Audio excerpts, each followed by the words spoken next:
अच्छा, तो अस्सलाम वालेकुम। First of all screen share करता हूँ। आज की जो क्लास है ना हमारी, क्लास बहुत इम्पोर्टेंट है आज की। आज की क्लास में हम जो है कैंपेन को एनालाइज़ करना सीखेंगे। बेसिकली जो मार्केटर कैंपेन को एनालाइज़ नहीं कर पाता ना, वो कोई अच्छा मार्केटर नहीं समझा जाता। सबसे अच्छा मार्केटर वही होता है जो कैंपेन को एनालाइज़ कर ले।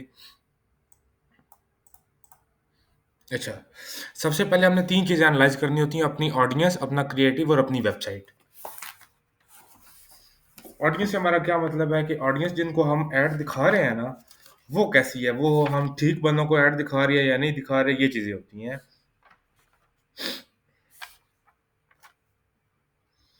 और क्रिएटिव का मतलब है कि आपका जो क्रिएटिव है, वो किस लेवल का है? मतलब आपका जो क्रिएटिव है वो अच्छा है या बुरा है, ये चीज़ें।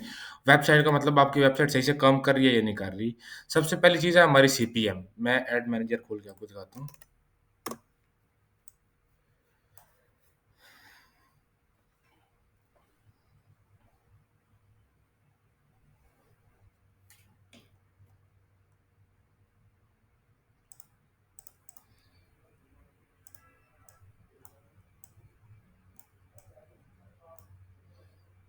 अच्छा जी, सीपीएम हमारा क्या होता है? कॉस्ट पर माइल होगा ये। मेरा सीपीएम 521 आ रहा था इस क्रिएटिव पे, मेरा क्रिएटिव अच्छा नहीं था। सीपीएम हमारा क्या होना चाहिए? पाकिस्तान है तो 300 होना चाहिए, इंडिया तो आपका सीपीएम जो है वो 300 100 होना चाहिए, यूएसए है तो आपका सीपीएम एवरेज जो सीपीएम चलते हैं ना वो 20 होना चाहिए और यूके का 10 पाउंड होना चाहिए। इधर $20 है, अ, डॉलर 10 पाउंड, पाउंड का साइन कीबोर्ड में मेरे नहीं है। अच्छा, एंगेजमेंट रेट क्या होता है? आपका मतलब एंगेजमेंट का होता है कि लोग आपका जो है ये सीपीएम और एंगेजमेंट रेट जो है ना, ये बेसिकली आपका क्रिएटिव होता है। ये आप क्रिएटिव टेस्टिंग में कर रहे होते हो। एंगेजमेंट का मतलब होता है कि आपका जो है ऑन एवरेज अबव एवरेज होना चाहिए। एंगेजमेंट मतलब आपके जो क्रिएटिव चल रहा है, लोग उसके साथ कितना एंगेज कर रहे हैं। मैं आपको ये यहाँ से आपने जब करना है ना कस्टमाइज़ कॉलम पे, यहाँ पे आपने ऐड एंगेजमेंट रेट सर्च कर देना है, आ जाएगा आपके पास। ये कस्टम क्रिएटिव्स कुछ बने होते हैं, कुछ हमने बनाने होते हैं। हाँ, ये एंगेजमेंट रेट है, मेरा शो हुआ हुआ है। एक सेकंड।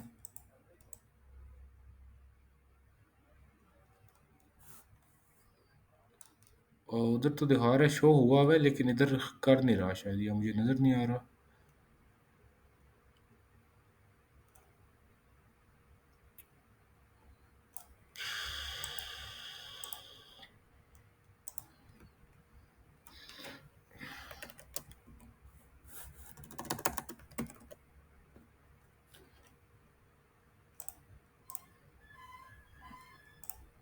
अब शायद आ जाए। अच्छा, ये किसी वजह से मुझे शो नहीं कर रहा। हाँ, एक सेकंड, यहाँ से चेक करते हैं।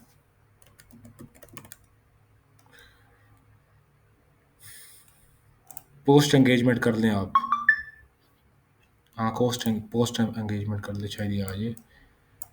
अच्छा, 1027 बंदों ने मेरे पोस्ट के साथ एंगेज किया, लेकिन वो जो एंगेजमेंट रेट है ना, वो यहाँ पे आपको शो हो जाना चाहिए। मुझे पता नहीं किस वजह से नहीं हो रहा। वो बेसिकली मैंने आपको बता दिया है, वो आपका क्या कहते हैं, अबव एवरेज होना चाहिए। मतलब एवरेज होता है कि चलो ठीक चल रहा है, बिलो एवरेज होता है कि ठीक से भी बदतर चल रहा है। एवरेज मतलब जितना लगा रहे हो उतना आपका कर रहा है। अबव एवरेज का मतलब होता है कि अच्छा जा रहा है। ये अबव एवरेज होना चाहिए। कन्वर्जन रेट भी आपका अबव एवरेज होना चाहिए। इधर से आप कन्वर्जन रेट भी चेक कर सकते हैं।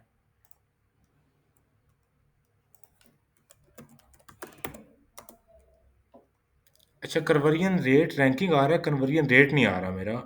शायद उसकी भी यही वजह है कि मेरे पास वो भी नहीं आ रहा।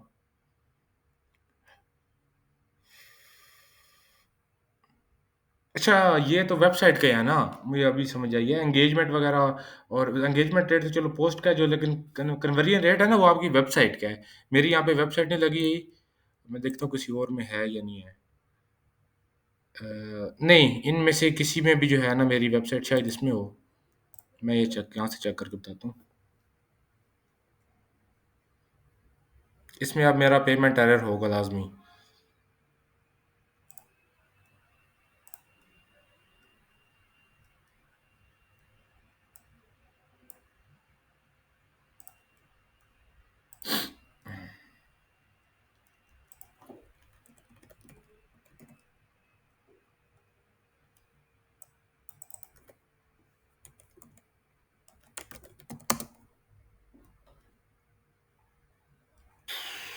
कन्वर्जन रेट मेरा यहाँ पे भी नहीं शो हो रहा, मुझे समझ नहीं आ रही क्यों नहीं कर रहे।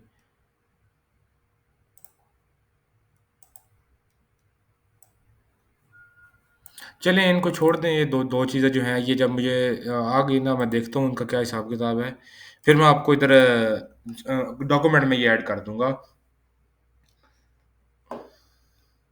जो कन्वर्जन रेट होता है वो आपकी वेबसाइट कन्वर्जन परफॉर्मेंस होती है, मतलब आपकी वेबसाइट किस तरह से काम कर रही है, और जो एंगेजमेंट रेट होता है वो जो आपका ऐड चल रहा होता है ना, उसकी परफॉर्मेंस होती है।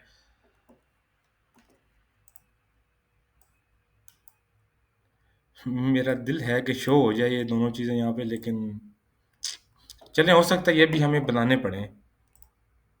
एंगेजमेंट पे करते हैं। नहीं हुआ, यहाँ पे भी नहीं हुआ।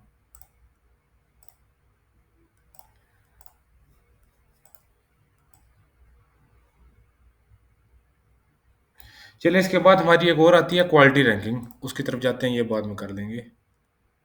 या फिर मैं नेक्स्ट लेक्चर में आपको देख के बता दूंगा, या फिर मैं डॉक्यूमेंट में अपलोड करता हूँ। क्वालिटी रैंकिंग की अब हमें शो करा रहा है यहाँ पे कि हमने शो की हुई है, लेकिन मुझे शो करा नहीं रहा।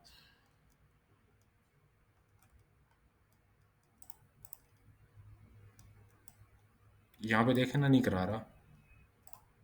एक सेकंड में यहाँ से एडिट करके चेक करता हूँ।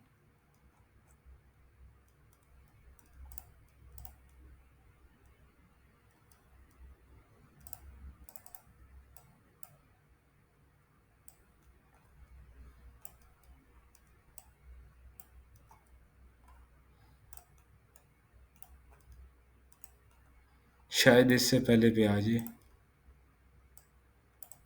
अच्छा अभी भी नहीं आया। ये बने हुए हैं लेकिन मुझे शो नहीं हो रहे बस। शायद यहाँ पे सेटिंग वगैरह कुछ चेंज हुई हो।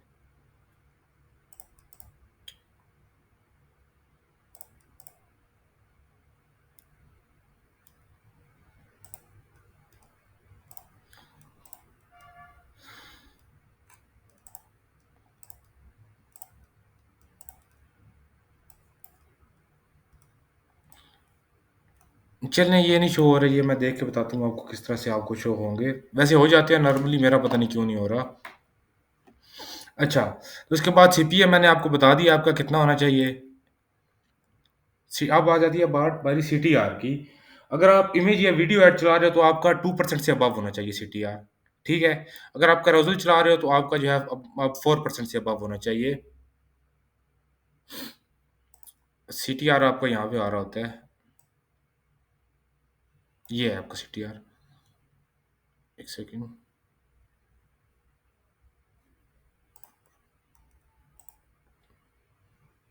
ये आपका सीटीआर होता है, मेरा 0.9% था। ये होता है कि आपके कितने परसेंट जो लोग हैं जो ऐड देख रहे हैं आपको क्लिक कर रहे हैं, ये आपका सीटीआर होता है। सीटीआर आपका जो है अबव 2% होना चाहिए अगर इमेज या वीडियो ऐड चला रहे हो। अगर carousel चला रहे हो, मैंने आपको बताया था carousel ऐड कौन सा होता है जिसमें मल्टीपल कार्ड्स अटैच करके इमेज या वीडियो चला सकते हैं, वो आपका carousel ऐड होता है। तो ये उसमें आपका 4% से अबव होना चाहिए, इमेज या वीडियो में 2% से अबव होना चाहिए। अब इधर जो 0.90% आ रहा है ये बहुत थोड़ा है। उसके बाद कॉस्ट पर क्लिक आपकी कितनी होनी चाहिए, ये चीज़, ये कॉस्ट पर क्लिक है आपकी। मतलब एक बंदा आपको क्लिक कर रहा है आपके ऐड पे तो कितनी कॉस्ट आ रही है। ये आपकी होनी चाहिए, अगर पाकिस्तान है तो ₹15 होनी चाहिए, अगर इंडिया है तो ₹5 होने चाहिए, अगर यूएसए या यूके है तो $1.5 या 1.5 पाउंड होना चाहिए। लैंडिंग पेज व्यूज़ आपका 70% ऊपर होना चाहिए, 70% से। और याद होगा उस दिन हमने लैंडिंग पेज जो है उसके हमने कस्टम मैट्रिक्स बनाए थे।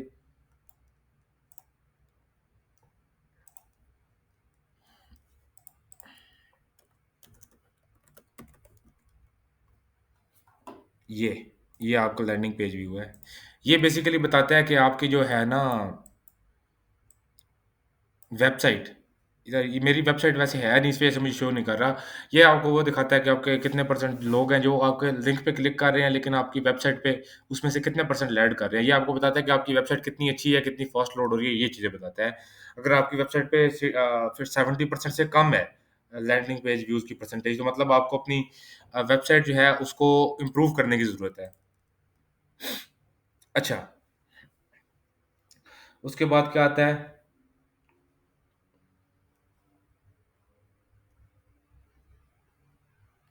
Add to cart. Add to cart मतलब मैंने आपको बताया था कि जो बंदा आपका प्रोडक्ट ऐड टू कार्ट कर रहा है वेबसाइट पे जाके, वो चीज़ है। अब ऐड टू कार्ट जो है वो आपका 12% होना चाहिए मिनिमम। 70% में से 12% जो लोग हैं ना, जो 70% मतलब 70% हमारे ओरिजिनल ओरिजिनल के 100 बंदे गए हैं वेबसाइट पे, 100 में से 12 लोग एटलीस्ट आपके ऐड टू कार्ट करना चाहिए। अगर नहीं कर रहे, इसका मतलब है कि आपके जो है प्रोडक्ट पेज है, वो आपको इम्प्रूव करने की ज़रूरत है। मैं आपको प्रोडक्ट पेज किसी का दिखा देता हूँ। चलिए बोनांज़ा का हमने उस दिन खोला था, इन पे चले जाते हैं। ये प्रोडक्ट पेज व्यूज़ का मतलब है कि आपको वेबसाइट की अथॉरिटी बनानी चाहिए। मतलब ज़्यादा से ज़्यादा रिव्यूज़ ऐड करें, ज़्यादा से ज़्यादा अपना ट्रस्ट गेन करने की कोशिश करें। फोमोज़ वगैरह लगाएँ, जैसे इन्होंने लगाया हुआ है, ये इनकी ऑफ़र है 25% ऑफ, ये इन्होंने ऑफ़र लगाई है। फोमो इन्होंने आई गेस नहीं लगाया हुआ। फोमो ये होता है कि जल्दी से जल्दी आपका है फ़ियर ऑफ मिसिंग ऑफ, मतलब फोमो मतलब ये होता है कि यहाँ पे अगर ये लिख देना कि 3 दिन के लिए ऑफ़र है, तो वो एक फोमो है। हाँ, इन्होंने रिव्यूज़ वगैरह नहीं ऐड किए हुए। यहाँ पे नीचे प्रोडक्ट की वीडियोज़ लगा सकते हो, वो ट्रस्ट बेस इम्प्रूव करता है आपकी वेबसाइट का, ये चीज़ें। अगर आपकी ऐड टू कार्ट 12% से कम है, तो आपने ये चीज़ इम्प्रूव करनी है। अगर इनिशिएट चेकआउट कम है, मतलब आपकी बंदा ऐड टू कार्ट कर रहा है लेकिन चेकआउट के पेज तक नहीं जा रहा, तो उसका मतलब है कि आपने फोमो ऐड नहीं किया। फोमो मैंने अभी आपको बताया क्या होता है, वो आपका एटलीस्ट 8% होना चाहिए इनिशिएट चेकआउट। अगर वो नहीं है, वो भी यहाँ से आपको मैंने बनाना सिखाया हुआ है ऊपर, किस तरह से बनाना है, डॉक्यूमेंट में उसका फ़ॉर्मूले वगैरह लिखे हुए हैं। ये मैंने बनाया था, ठीक है? उसके बाद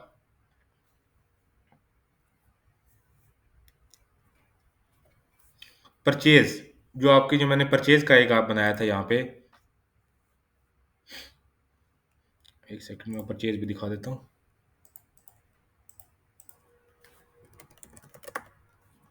ये, ये आपका एटलीस्ट 4% होना चाहिए। ये आ गया। ये आपका एटलीस्ट 4% होना चाहिए। 4% मतलब ये है कि अगर 4% से कम है ना, तो आप जो चेकआउट पेज पे ज़रूर आपको कोई टैक्स चार्ज हो रहा है या डिलीवरी चार्जेज़ वगैरह चार्ज हो रहे हैं, उसकी वजह से कस्टमर भाग जाता है।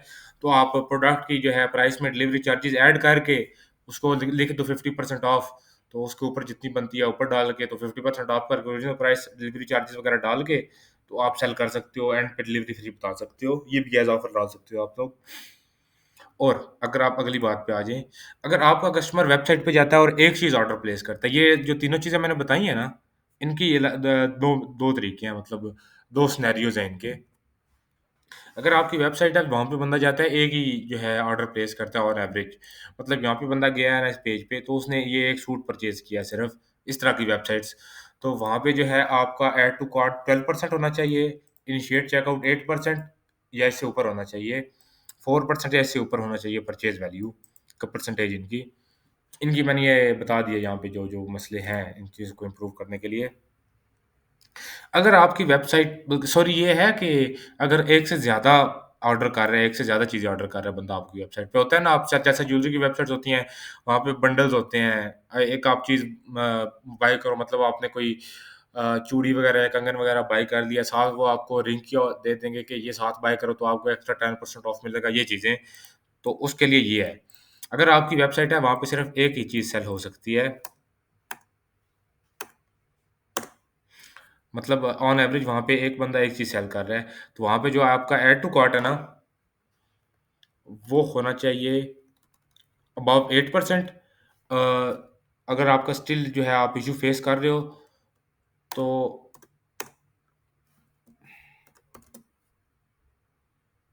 1 सेकंड, गलत हो गया, कुछ चीज़ रिमूव हो गई दरम्यान से।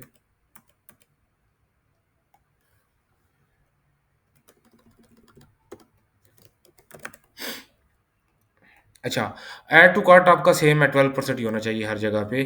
और अगर इनिशिएट चेकआउट यहाँ पे भी आपका अबव 4% होना चाहिए, नीचे भी 4%, समझ नहीं आ रही क्या हुआ है। यार इधर मैंने कुछ चीज़ गलत लिख दी है, 1 सेकंड।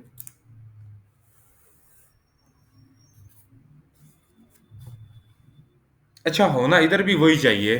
ये ठीक लिखी है बिल्कुल एग्ज़ैक्टली, मेरा थोड़ा-सा कन्फ्यूज़ हो गया था इस चीज़ में, क्योंकि मैंने वही देख रहा था कि ऊपर भी सेम है, नीचे भी सेम है। इधर भी आपका होना यही चाहिए, लेकिन कुछ चीज़ चेंज है।